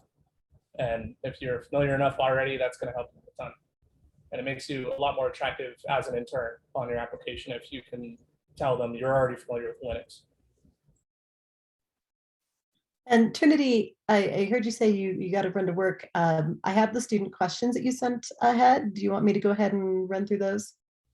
Yes, of course. Yeah, I'm going to leave my computer on right now, but yes, if you could run through the questions, yes, that would be great. Thank you. Sure thing. All right, so JPLers, our first question is, could you tell us some of the difficult experiences you have had so far working at JPL? Shannon, you want to go first? I'll take that one. All right. Well, so this is a big one. It doesn't happen to everyone, but my first satellite blew up on its launch vehicle. I was working on a CubeSat called Race, and it was launching out of Wallops on the East Coast. I was there. I was 1.5 miles or so away from it, and I saw it go up about 50 feet and come back down and explode. So, but a couple of things I learned from that experience is, one, this business is hard, and that's why we do it. We love the challenge, and so there are going to be things like that. There's going to be major setbacks for a mission, for your career, things like that. But it's just like, it's about the challenge. It's about the excitement and being in the cutting edge of technology and these missions. And it also was a reminder that sometimes you can do everything right. I mean, we busted our butts to get that satellite to the launch vehicle on time so we could make that launch. We were ready to go to operate the satellite once it got to orbit, and then something that was completely out of our hands happened, and then that was it. So it was just a little bit of that self-reflection to say, sometimes you can do everything right and things just don't necessarily go your way, but it's about what do you learn from that, and then how do you move forward. And my experiences on that satellite opened up so many opportunities at JPL to work on other, not only CubeSat missions like Marco, which was our first deep space CubeSat to Mars and other things, but also to work on larger missions as well. So it's about getting past those failures, learning from them, and then moving forward. Excellent, thank you. That's a hard one to top. Well, let's see, Lan, do you have a difficult experience that you've had at JPL, or has life been a piece of cake for you? Oh no. So I'm going to try to tell this story correctly. When I first joined JPL, I was working on a project with mostly older people, and I was full-time on that project. And I was desperately lonely. I was like, I came to JPL, and when you come, you have this sense of imposter syndrome. You're like, these are people who put stuff into space, and somehow I fooled them into hiring me. And then when you're there and you're working in your little cubicle and you're surrounded by people who are so much older than you, you're just like, I don't know, am I going to be able to find friends? So one of the things that really helped me was that I reached out, meaning that when there were any opportunities where they said, oh, there's this party here, or there's this lunch group here, I pushed myself to go to those things, even though I was not comfortable. It took me a long time to feel comfortable in any social situation at JPL, but I just pushed myself because, if you don't try, you're never going to get anything. So you at least have to try. And so over time, me being willing to push myself out of my comfort zone, I eventually started to see people that I could say hi to in the hallway. We would eventually have like really friendly conversations and discover that we had things in common. And that actually led to my current situation where pretty much a lot of people at JPL know me. And I know a lot about JPL, and that's because I just keep putting myself out there, no matter how uncomfortable that makes me. And so what I would tell you guys is, it's going to be hard.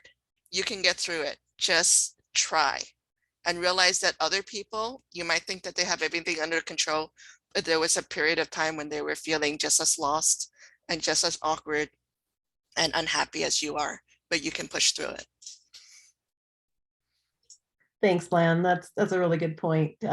Getting to know people can be tough when you're kind of in an intimidating situation or whatever, but yeah, just making it happen, it'll pay off. That's for sure. Another question. Actually, Oda, yeah? before we go on, I have one as well. Oh, go ahead, Jordan. I have one as an intern that I'd like to add at some point. Oh, sweet. Go ahead, you guys. Yeah. I made a mistake. So while I was an intern, I did something wrong and I made a mistake, and I was terrified because I was still an intern. I was like, I'm trying to get a job here. I don't want to get fired. I don't know what's going to happen here. And I was so worried about what was going to happen. I thought it was the biggest deal ever. And then I went and told the person I was reporting to, and they're like, oh, okay, I'll write it up. And they just forgot about it even happening. It was no big deal whatsoever. It turned out I had no context at all for what was a big deal and what was just a total minor thing that they didn't even think twice about. And so what would have been the problem would be if I didn't mention that I made a mistake, if I tried to hide it, if I tried to get going with it. When I was able to report it immediately, oh yeah, the chief engineer, you know, all of us have broken things. The entire reason I have a job as a quality assurance engineer is because it is inevitable that literally every one of us are going to make mistakes. It's inevitable. We're human beings. There's no way you can't. That's crazy to think you won't. The key is that we try to figure out how to fix it, how to learn from it, and how to make sure that it doesn't cause problems with spacecraft later. So never be afraid to make mistakes. The thing to watch out for is trying to hide things. Don't do that. And you just don't necessarily know how big something is or isn't until you ask for help trying to fix it. So it's okay. Don't freak out if you make a mistake. Just try to do what you can to remedy it. All right, Spencer, what you got? So in the chat, I was saying that my favorite part about working at JPL is that you solve real world problems. That's also the hardest part about being an intern at JPL when I first started. And I think there's a thing that happens a lot with, I'm a computer science student, so this might only really apply to computer science, but we get really used to having assignments that already have a known answer. And a professor has given you something to do, and they've given you all the tools you need to do it, and they know the answer that you're going to come up with ahead of time. And so there's kind of a really set path, and you have your time limit and all that stuff. And if you mess it up, you don't have 2 weeks to make it up. You know, if you mess up your final, you fail, and that's it, right? Well, when you're solving real world problems, there's no known answer ahead of time. They're giving you something to do, and you have to figure out the right way to do it. Well, the bad side of that is when you pick the wrong thing and you waste a bunch of time going down a path that's not going to work. When I was first, you know, starting out and writing scripts and writing software, and I would realize, oh man, all the stuff that I did for the last 2 weeks, none of that's going to work. And now I got to go to my boss and tell her the last 2 weeks of stuff that I did, I'm going to have to start over because I went down the wrong path and I did the wrong thing. And now I'm going to get fired because that's what happens when you're in class. You waste 2 weeks, and that's it. You fail the class. But that's just part of the process when you're actually solving real problems. So that's something that like you have to be aware of when you start doing this, is that it's okay to do the wrong thing and fail, and it's not a big deal, and you can move on. And as a student, you don't really learn that. Like you either fail or you don't, and that's it. So that was the hardest part to wrap my head around this. You pick a thing, you do it, and if it's not the right choice, you just move on to the next thing. That's okay. Yeah, good point. So another question kind of for all the JPLers is, what was your proudest moment while working at JPL? Who wants to start?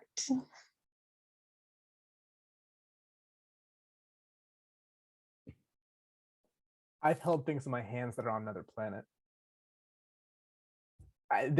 As a massive space geek who's just been an incredible space geek my entire life, the fact that somebody's willing to pay me to do this, and that, you know, I'm not an astronaut, I can't go explore, but things that I've touched are now on the surface of Mars. I still tear up thinking about it. There's just nothing that compares.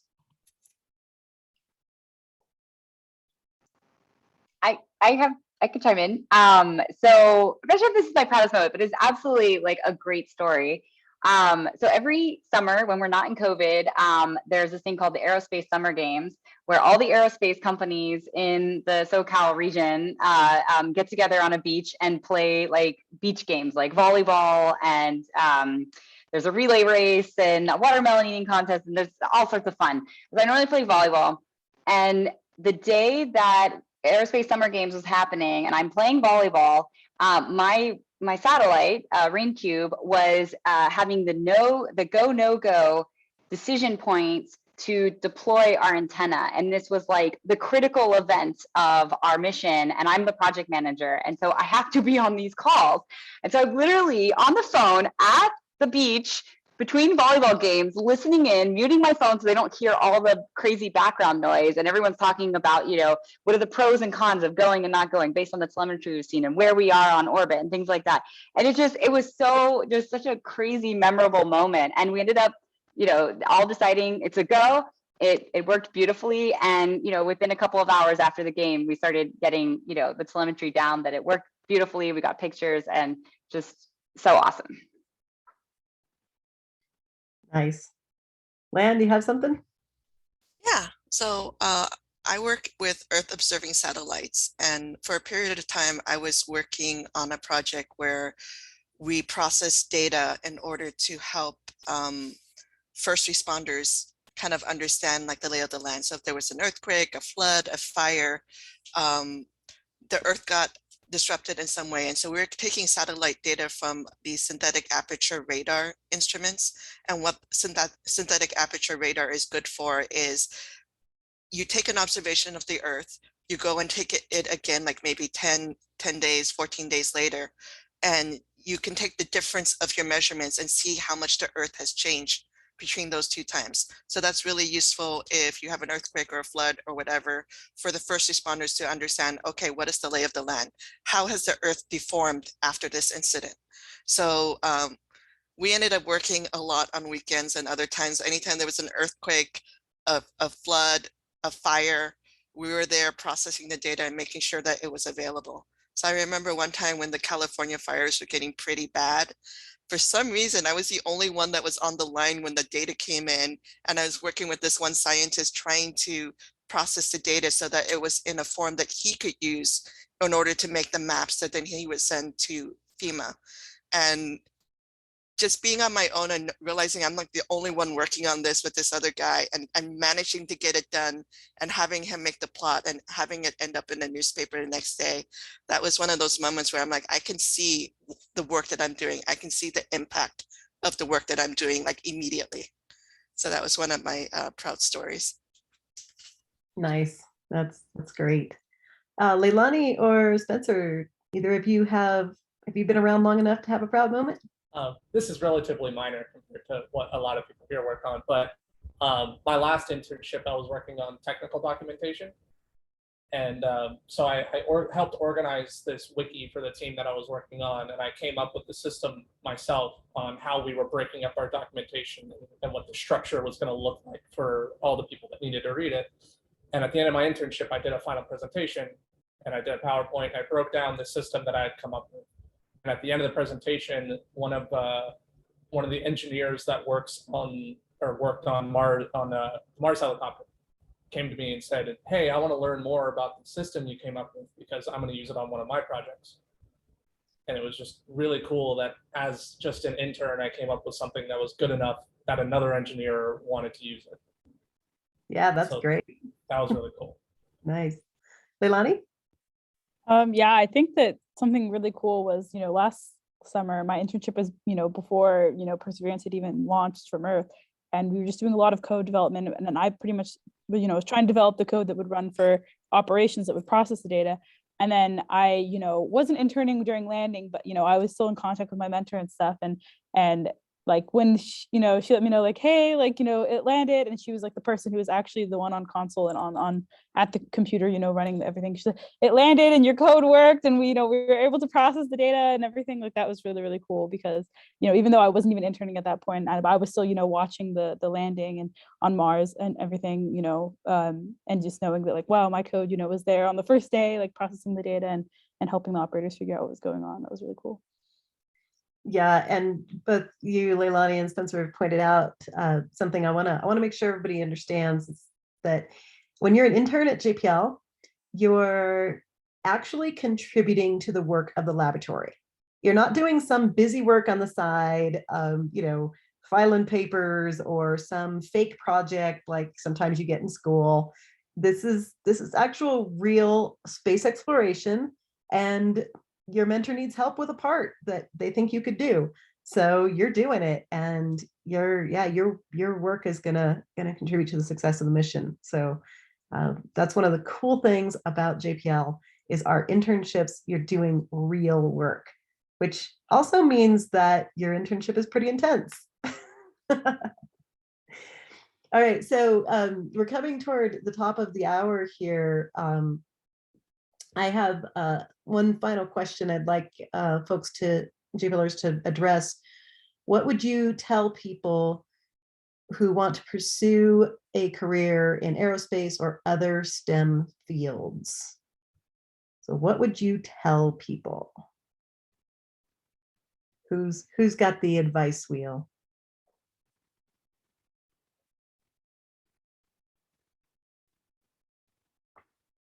All right, so Lan, I see Lan's comment in the chat. She says, learn Python. And Leilani's nodding. All right, so learn Python. Jordan, what do you got? Do what you love. The reality is the majority of jobs at JPL are not ones you've ever heard of. There's no real way you can prepare for it. There's no real way you can try to seek it out specifically as easily. Most of the jobs in the aerospace field are so niche and so peculiar that there's no specific program you can study for it. You just meet the right people and are in the right place at the right time. So study the things that you're interested in, work on the things that you're interested in, show that you're passionate to people, meet as many people as you can, absolutely. And at some point it'll click, and who knows when, who knows how, who knows where exactly. But just keep trying, keep doing things that you love, and make sure you build those basic skills. You do need some basic engineering skills and things like that for a lot of the engineering jobs, for example. But show that you're passionate, study the things you love, and eventually it'll work. It won't be immediate, but it happens. Shannon? Yeah, so I guess the main thing is we all have challenge, we all went through challenging classes in college. The course that you couldn't, it wouldn't click. And then you're like, am I cut out for this? Can I do engineering? I graduated with classmates that hated math. And I'm like, as an engineer, you kind of need math. It's pretty much a fundamental piece of it. But they struggled, but they got through it. And so I think the main thing I would say for folks who want to do STEM, especially if you're still in school, is just keep your eye on that, on the ball, like what is your goal, and just keep that as the focus point, because you're always going to have these, little road bumps and these roadblocks and things like that. And it's about navigating around them and doing what you got to do to get to that future goal. So, and just know we've all been there. And I love these stories about the mistakes and the failures that people have made, because I always tell, especially my interns, it's not a matter of if, it's a matter of when. You will make a mistake, you will have a failure. So it's just accept that and learn from it and move on. And classes are very similar. You just, you get through it, and then eye on the prize. Yeah, for sure. And I like the point you made about you don't have to be like the top of your class in every subject, right? Like, so you struggle in something, that's okay. Just see it as a challenge and get better at it. You don't have to be the world's smartest, math student, or the world's smartest, engineer, whatever. It's like, there's a lot of people who are working on this stuff, and we take all sorts of approaches to our careers as well. And one thing I want to mention too is, it's probably obvious that you really need to be studying your, computer science, your STEM courses, but also please don't let the communications side of the house fall down, okay? Because you could be the most brilliant person in the world, and you could be doing all this amazing work, but if you can't communicate it to your colleagues, you can't communicate it in writing or in verbal presentation, it really is a detriment to your career. So learn to write well, learn to do a little bit of public speaking. All of these things are part of what we do at JPL. It's not just, you and a calculator and no windows, no doors, right? You have a lot of interaction with people, and learning how to work with diverse people too. So work with people who are different from you. If you have a chance to, pick a teammate for something, a class project or whatever, pick somebody who you've never worked with before. Pick somebody who's different from you, because that diversity really can add to the experience for you, and you can learn more from different people's backgrounds. Different people from different backgrounds have different ways of approaching problems, and a diverse team is really going to be an advantage when you're trying to solve problems. So our interns, do you guys have any suggestions for if somebody's trying to pursue a career in STEM? What would you say? I have two things, and I'll try to make it quick. The first one is try and do personal projects if you're interested in something. If you're interested in game development, try and make a game. If you're interested in robotics, build a robot. If you're interested in data science, learn how to work with Python. And I posted in the comments, there's whole data sets that are free, online, available from NASA. Download a data set and see if you can graph it and start manipulating it and do data science. And then the other one is, like you said, communications. And I'll have to thank Lan for this because she encouraged me. But back in the before times when there were still conventions in person and stuff, I did several presentations at conventions about my internships. And it helped me a lot to build a PowerPoint talking about what I did and then present it in front of people who were strangers. And that helped me be able to talk about what I do in front of people, which is incredibly important. So yeah, personal projects, communications. Excellent. Thanks, Spencer. Leilani? Yeah, just really quickly, I think don't wait for like some magical moment or something. I would say, like, I remember thinking, oh, I need to take more classes or I need to get more experience before I can even apply to this thing or before I can even do this project. But I think that you should just say, you know what, whatever I know now or whatever I have, like, I'll figure it out. So like apply to JPL or apply to, those internships or programs you're interested in, or take that interesting class, even if you think, oh, am I really ready for it? I think trying things out and just like doing the things you love, sort of like Jordan said, are just important. And, don't feel like you have to have some sort of knowledge or experience that you don't have. I think a lot of things, are accessible. There's a lot of resources online, even provided by NASA, like Spencer said. So definitely would recommend you just, get started today and just look into whatever you're interested in. Excellent. Thank you so much. That's really good advice. And we're a minute after the hour, so I want to wrap up here and say thank you to all of you for your questions today and for participating with us. I know some of you are still formally in school, and so all the internship stuff applies to you. And some of you are not formally in school, and you're either taking a coding course somewhere with She.Codes, or you're doing other sorts of research that's pertinent to our field. And we're really happy that you were able to join us today too. There are lots and lots and lots of ways to get to a career in the aerospace industry. And JPL is a really cool place to work, but there's so much aerospace in the Los Angeles area. Holy smokes. There are so many of our partners. We work with all these folks. It's not like we're in competition, right?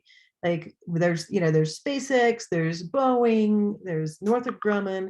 We have all sorts of people that work on different aspects of the space program. And it's not just all at JPL. And we also have contracting organizations that work with us, various organizations. So lots of ways to get into this field if that's your thing.